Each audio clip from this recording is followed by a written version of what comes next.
This is the Detroit Sports Podcast Network. Hey, this is Brian Peña. I always join the Vito podcast, the best podcast in the United States.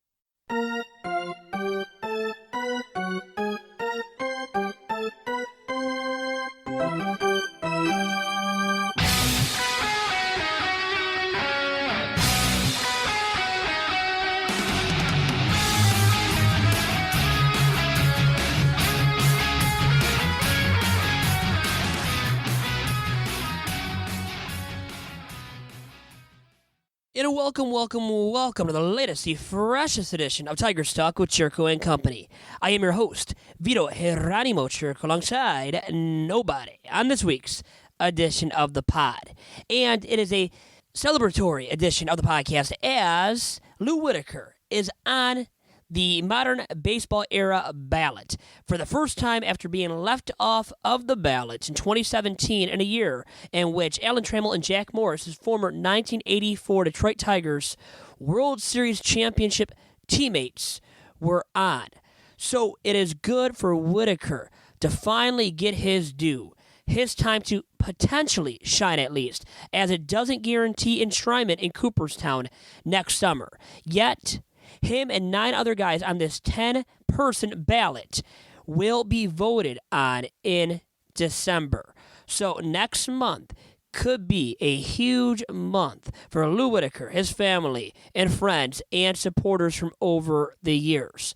Many that have said that he was done dirty when he was left off the ballot after 1 year on it, in which he did not receive the 5% of the vote in order to stay on the ballot after that first year. It was a travesty, no doubt about it, from a guy with 75.1 WAR in his big league career, which spanned 19 years, all with the Detroit Tigers, from the year of 1977 until 1995. It was a career in which he was a 5-time All-Star, a Rookie of the Year award winner. Also, had some nice home run numbers, especially as time progressed in his major league career. And as we look at his career, remember it also featured 3 Gold Gloves, 4 Silver Sluggers, and that Rookie of the Year accompanying the 5 All-Star teams that he made with the Tigers. And when you look at his stats once again, never had the sexiest numbers. Never did. But he had some steady Freddy numbers. He hit 21 home runs and 20 home runs in back-to-back campaigns. That was very impressive out of Whitaker in 1985 and 86 at the age of 28 and 29, respectively. And then also hit 28 long balls, a career high in 1989. And then 23 in 1991. Now, he never drove in a ton of runs, but he also, did fairly well in that category, at least over the course of a couple of seasons that I want to bring up here. In 1983, he drove in 72 runs. In 85 and 86, drove in 73 in both campaigns. Drove in a career-high 85 ribbies in 89 when he hit the career-high 28 long balls. Drove in 78 runs in 1991. So his home run numbers picked up as his career progressed. Really started turning it on with the long ball. And didn't do it consistently, but still, those 20 home run campaigns back-to-back years in 85 and 86. Then had some time out before he hit 20-plus bombs again, coming in 1989 when he hit almost 30 home runs, and that came at the age of 32. So you could argue, for a guy that came up at the tender age of 20, that he really finally hit his peak at the age of 32, at a time when many big leaguers actually are at the end of their prime years and fall off a cliff perhaps as well. So impressive, very impressive, the longevity of Whitaker. From start to finish, having some very impressive and impressively consistent numbers. Once again, nothing sexy out of the second baseman, but he had some accolades that still mean a lot to so many people nowadays. And it's why, at the very least, he should have never been left off the ballot after 1 year. And why also many believe he is very deserving of enshrinement in Cooperstown next summer. After all this time has passed, where other guys, other second basemen specifically, had made the Hall of Fame.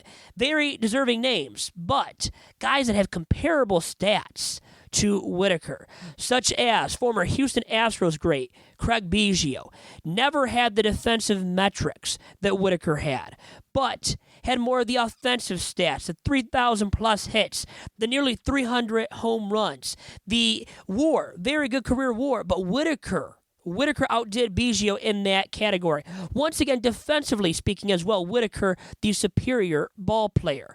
But Biggio, a guy that got in before Whitaker. Then when you start bringing up more names, second basemen that have gotten in before Whitaker, you have to bring up Roberto Alomar, a guy who was offensively gifted and defensively gifted, definitely deserving of being enshrined in Cooperstown. A 12-time All-Star, 10-time Gold Glove Award winner as well, who hit 300 in his career. Very deserving. Now, that is the case for Roberto Alomar. Yet, his career WAR also is below that of Whitaker's at 67.1. Whitaker's, once again, 75.1. All these WAR numbers coming to you from baseballreference.com. So, Alomar, a very deserving inductee into Cooperstown. Yet, you know what? You could argue Whitaker had the superior career. Now, another second baseman of note to bring up that has made the Hall of Fame before Sweet Lou is Ryne Sandberg with the Chicago Cubs. Sandberg had a stellar career, but I believe that he's a guy that got in before Whitaker too because he played on the north side of Chicago throughout his major league career. A bigger city, bigger market ball club than the Detroit Tigers, where Whitaker played for his whole entire career.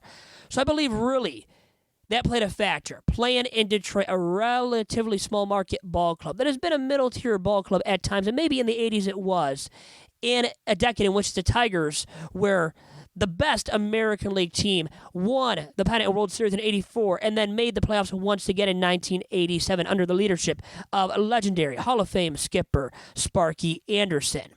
And digging deeper into Ryne Sandberg really quick here. Now, Whitaker outpaced Sandberg as well in career WAR. And the thing, for Sandberg once again is that he did a bit more hitting the baseball collectively over the course of his career. You look at Whitaker's numbers outside his WAR. Whitaker, still 200-plus home runs, but 244. Sandberg, more home runs. Batting average, 276, which is solid, but Sandberg also outdid Whitaker in that category, as Sandberg hit 285 throughout his career. So all of this added up reveals to you how Whitaker favorably compares to these dudes that have made the Hall of Fame in years past. So it has come the time.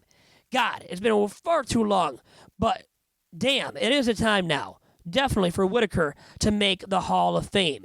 And some Tigers fans will tell you right now as I'm speaking that, man, they wish that he would have made the Hall of Fame in the same year as Alan Trammell, his double play partner for so many years in Motown on the corner of Michigan and Trumbull at the old Tiger Stadium. Remember, they formed the longest double play tandem in Major League Baseball history, something that will probably never be matched by any other tandem. Forming a tandem in Motown from 1977 to 95 up the middle. Whitaker at second, Trammell at short. Trammell was very deserving to get in when he did. Got in along, once again, Jack Morris, the ace of the 84 Tigers. And I believe the winningest pitcher in the 1980s. Yet, you can make the argument Whitaker deserved inclusion in the Hall before Trammell, based on WAR. Maybe this or that as well, accompanying Whitaker's big league career. Also, once again, people will bring up that maybe they should have gone in together because of how they were that duo for so many years. Such a smooth double play combo. And Whitaker is not the only guy that needs to be mentioned that is part of this 10-person modern baseball era ballot. Here are the 9 other names, and some obviously deserve consideration for inclusion more than others. You have Tommy John, Don Mattingly, Thurman Munson, and also Dwight Evans, Steve Garvey, Marvin Miller, Dale Murphy, my dad's favorite, a multi-time MVP award winner who won't get in when you look at his career WAR. Not even close to Whitaker's, Trammell's, Morris's, Sandberg's, you name it. Also, you have Dave Parker, Ted Simmons, and finally, Sweet Lou himself, Lou Whitaker. The modern baseball era is one of 4 rotating eras, by the way, guys, considered by the Hall of Fame's Veterans Committee that evaluates candidates whose primary contributions came to baseball between 1970 through 87. This year's ballot was compiled by 11 veteran baseball historians and a 16-member electorate will vote on this year's candidates and announce potential electees on December 8th at the winter meetings in San Diego. And good God, don't I wish that I was in San Diego, California right now looking outside. It's dark at 4 o'clock now. I mean, it's pitiful. It is darn pitiful here now in Michigan with the weather. The frigid temps are upon us. Snow is even falling. Fell last week on Halloween night. Luckily, I was already in bed and didn't have to see it Thursday night last week. But anyways, I digress, as you do have some other deserving members of this modern baseball era ballot. Now, Whitaker, by far the most deserving, once again, with the career WAR, according to BaseballReference.com.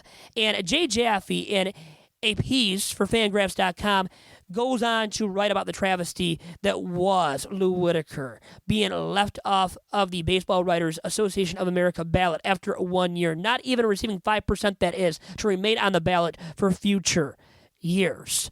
Whitaker is a guy that he has penned many pieces about in the past, and just in regards to open quotes, what about Whitaker, closed quotes, as he writes here in a piece that dropped on November 5th for Fangraphs.com. He says, that question, which has been on my mind for nearly 2 decades, came to the forefront 2 years ago when longtime Tigers teammates Jack Morris and Alan Trammell, both of whom spent 15 often contentious and sometimes agonizing years on the BBWAA's Hall of Fame ballot, were finally elected to the Hall by the Modern Baseball Era Committee. With 5 All-Star selections, 3 Gold Gloves, and a central role on the 1984 Tigers World Series championship squad, Lou Whitaker had accumulated similarly strong credentials to Trammell, while forming the other half of the aforementioned longest-running double-play combo in Major League Baseball history. And one, as Jay Jaffe writes here, that did a bit to prop up Morris's wobbly candidacy. And he came up with this formula, and he calls it JAWS, in which he ranks players in their Hall of Fame candidacy. Whitaker ranks 13th in JAWS among second basemen. Simply, Whitaker deserved all 15 years on the writer's ballot, yet only got 1.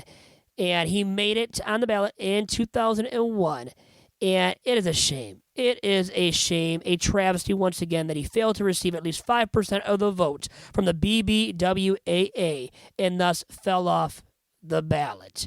And as of now, if anybody with that kind of award fell off the ballot after 1 year, God, it wouldn't be allowed. They would have to put his name back on the ballot the following year. And guess what? It wouldn't happen in this day and age of analytics and Major League ball clubs, fans and writers alike placing a huge emphasis on the usage of analytics. Whitaker would never be allowed to be removed from the ballot after 1 year. He would have stayed on it for all 15. Remember now, it is 10 years that you're able to stay on the ballot for before you're done for good. From the baseball writers' ballot, once again, to be more specific. Now, a couple of other guys that finally are on the list. Now, it is 3 guys that have made this list for the Modern Baseball Era ballot for the first time. And the 2 other dudes are longtime Red Sox right fielder Dwight Evans, who won 8 Gold Gloves. And he lasted just 3 cycles on the writer's ballot from 1997 through 1999. He peaked at 10.4%. And then there is the late great Yankees catcher Thurman Munson, a former big leaguer who lasted 15 years on the ballot and won an MVP during his career, which lasted until he passed away tragically. And he was on the ballot, once again, for all 15 years from 1981 through 1995. But, as Jay Jaffe writes in his piece here, only in Munson's debut year did he break double digits. So, that is all I've got for you regarding that modern baseball era ballot that came out this week and once again will be voted on come December, and specifically on December 8th in San Diego as part of the winter meetings. So that is something to look forward to as we record future episodes of Tigers Talk with Chirco and Company. Something else to bring up regarding all of this, regarding Lou Whitaker, though, and this strong campaign that's been made for him to get enshrined in the Hall, coming up now next summer. And it is the fact that his number has yet to be retired by the Detroit Tigers. And remember, he famously wore the jersey number 1 for the Tigers. It's a number that for a long time now has deserved to be retired. Remember, Jose Iglesias wore it most recently as the Tigers' starting shortstop. Now he is gone, and I do not expect anybody else to wear it, especially if Whitaker gets enshrined next summer, thus forcing the Tigers to retire his number, as that has been their policy in years past with other Tigers greats, such as Trammell and Morris, who had their numbers retired by the Tigers in the summer of 2018. 2 reasons there for why people showed up to watch Tigers games in 2018. Not many, and even less showed up to watch the Tigers in 2019, and because they only won 47 games. Anyways, I digress from that point right now to once again exclaim to the masses here on this week's episode of Tigers Talk that Whitaker not only did deserve inclusion in the Hall of Fame a long time ago. When I was a young lad, he deserved inclusion, but also he deserved for his jersey number to have been retired a long time ago by the Ilitch family and the Detroit Tigers. It's a travesty, at least a minor one in itself, that he has yet to have had his jersey number retired.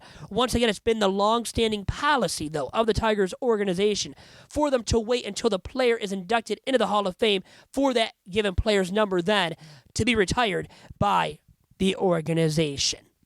So that is what I have to say about all of that regarding Lou Whitaker, I think the one guy on this year's modern baseball era ballot that will get in for sure.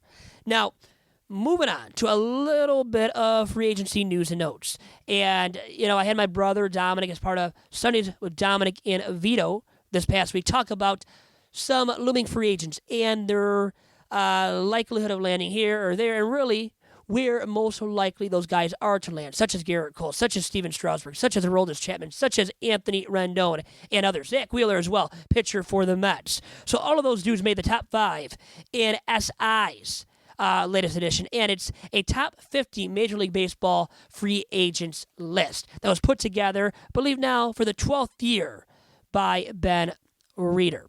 So he is a writer for Sports Illustrated, a guy you should check out for everything regarding Major League Baseball. He came up with this list for SI that is, once again, the top 50 Major League Baseball free agents entering the offseason. And Gerrit Cole tops the list, and I think deservingly so. And you have Stephen Strasburg in that top 5. Anthony Rendon in that top 5 as well, guys. Now, I've talked about it before, about where I think Gerrit Cole and Stephen Strasburg will land. I talked about it on Two Bad Hombres, actually, last weekend. Now, another fresh edition is coming out on this Saturday, by the way, with the executive director of the Michigan Sports Legacy Conservancy. And his name is Jim Stark. Not to be confused with the legendary Major League Baseball columnist Jason Stark, who now pens articles and columns for The Athletic. Anyways, I digress once again. As back to these top free agents. Once again, I talked about Gerrit Cole. I think he lands with the LA Angels this offseason. I talked about Strasburg as well on last week's episode of Two Bad Hombres. I think he lands with the Bronx Bombers this offseason. But I truly believe, as I talked about on Sundays with Dominic and Vito this past Sunday, that the Nationals, Mike Rizzo and company in that Nationals front office, will make a bigger push to re-sign the services of Stephen Strasburg, then their star third baseman, and potential National League MVP award winner, Anthony Rendon. And it's because I believe Rizzo emphasizes pitching more with that organization. You see the rotation that he built with Strasburg, Scherzer, and Corbin, going out and spending that big money on Corbin an offseason ago. Instead of re-signing Harper, who they offered a deal to for the long term, and Harper bypassed that and ended up signing with the rival Phillies in the offseason last year. Anyways, back to my point. I think Strasburg, as a homegrown dude that was a phenom, Anthony Rendon was not that phenom, but Strasburg was, coming out of college from San Diego State, being the number 1 overall draft in the draft that he was taken in by the Nats. I think the Nats, because of all of those factors, will make, for sure, a stronger push to re-sign Stephen Strasburg than they will for their star third baseman, Anthony Rendon, who came up with the clutch hit or two throughout the postseason this year in the Nationals' miraculous and improbable run to the Fall Classic. A Fall Classic, remember, guys, in which they won all of their games on the road to win that series in 7 against the dominant, the vaunted Houston Astros of the American League, who won 100-plus games in 2019. Now, the Nats, what a tremendous run, wasn't it? Something that will be remembered for many years to come. Still, the series drew low ratings, and Major League Baseball has had this huge problem with drawing ratings now for a long time with the Fall Classic. Anyways, regarding Strasburg and Rendon, what I would do as Mike Rizzo, the GM of the Nats, is sign Stephen Strasburg as well. I would allocate my resources towards re-signing Strasburg before Rendon as well. And Strasburg is going to want big money. And you know what?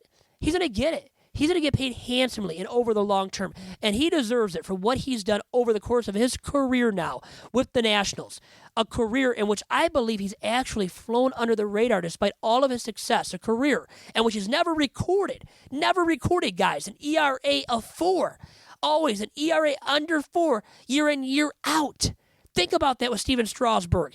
He was healthy this year, dominant throughout the postseason, an ERA under 2 in the playoffs. One of the best all-time ERAs in Major League Baseball postseason history. I mean, he won the World Series MVP, this dude, as well. He was magnificent, magnificently impressive. Spearheaded the Nats' improbable movement, a team, remember, guys, that started 19-31. The same exact record as our Detroit Tigers through 50 games. Yet, the Nats never let that get the best of them. They bounced back from that slow start, and they ended up becoming not only the National League champions, but also the World Series champions in 2019. And a large reason why was the impressive efforts, start in, start out, of right-handed ace Stephen Strasburg, who came through in the clutch plenty of times throughout the postseason and deserved a World Series ring. If anybody did on the Nats, I mean, Ryan Zimmerman did the most as a lifelong guy that was drafted by the Nats and started with them back when they first became the Washington Nationals.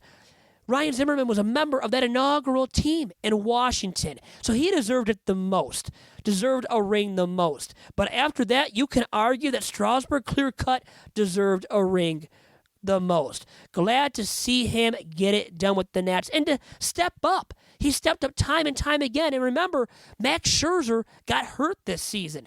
Got hurt down the stretch, wasn't nearly as dominant as well down the stretch. Strasburg was, though, time and time again. So even when Scherzer wasn't his sharpest, or Corbin wasn't at times in the postseason, guess who always was? Who always answered the call, answered the bell? It was the one and only Stephen Strasburg, who I see the Nats re-signing him for some big money this offseason. Now, with all that being said, for the Tigers this offseason, you can't expect them to do that much. Just the state of the Detroit Tigers organization and how they view things right now internally. They want to build organically, build through their farm system, and spend on the cheap. They want to get some bargain free agents. So they're not going to go after or land the likes of Garrett Cole, Stephen Strasburg, Zach Wheeler, Anthony Rendon, Aroldis Chapman, you name it. They're not even going after those guys this offseason. And the soonest they might go after those type of free agents is next offseason. And I hope they turn their attention to the free agent market much more next offseason when they, I believe, intend on starting to compete once again or looking at least relevant on a daily basis on the major league level. and they're not going to look very relevant on the major league level this upcoming season. And I don't believe they're going to spend to try to look very relevant on a daily basis this season either. So expect many low-tier, bottom-of-the-barrel free agents once again signed by Alavila and company in that Tigers front office this offseason. So the likes of Tyson Ross, who Tigers signed last year, Matt Moore, who the Tigers signed last year, those type of cheap bargain free agents are the ones that I expect the Tigers to sign on the cheap this offseason. And a sign for a year or two, and more than likely for a 1-year deal. So that is all I have for you guys on this week's edition of the podcast, which, by the way, I got to give a shout out to the sponsor. I didn't do that yet, and I should have a long time ago. But a shout out to the sponsor, the Detroit Sports Commission. And this week's episode, as many episodes in weeks past, have been brought by the one and only Detroit Sports Commission, located in beautiful downtown Detroit. And remember, the DSC can be followed on Twitter and on Instagram at DET Sports. And it has been bringing marquee events to our very region, that is the Metro Detroit area, since 2001 now, on the youth and amateur level, but also, how about that Super Bowl, in which Jerome Bettis, the Buzz, came back to his hometown, Detroit, and won a Super Bowl with the Pittsburgh Steelers in his last NFL season. Guess what? The Detroit Sports Commission, guys, was responsible for bringing that marquee event, the Super Bowl, yes, the Super Bowl, to the Motor City and to Ford Field back then. Also has been responsible for bringing the NCAA tournament to Detroit as well in years past. Remember, when MSU made the Final Four, made the national title game, and that game was played at Ford Field, and MSU got blown out by UNC. Well, guess who was responsible for bringing that event, for that national championship game, to the Motor City? It was, once again, the one and only, and the sponsor of this very podcast, the Detroit Sports Commission. And its website is DetroitSports.org. You can follow the Detroit Sports Podcast Network on Twitter at Detroit Podcast. Our website is DetroitSportsPodcast.com. And you can help me sleep at the end of each night by giving me a follow. I think you can do it at least. It's not going to cost you anything, so give me a follow on Twitter at Vito Jerome, and that does help me sleep at night, guys. Thank you all for listening to this fine edition of the podcast, another fresh edition of Tigers Talk with Chirco and company. And remember, guys, this offseason and throughout the offseason, I will record a podcast episode, an episode of Tigers Talk, on an every other week basis. So we won't be coming to you with the fresh edition of the pod every single week, but for sure twice a month. And as the coverage demands it, or just you guys demand the content from us, we will come out with editions of the pod. Hoping for a fun off-season from the Tigers. I don't want to get your guys' hopes up, as I don't expect too much from the Tigers over the course of this off-season. And with all that being said, I will finally sign off for this week's edition of Tigers Talk with Chirco and company. It's been a pleasure, and adios.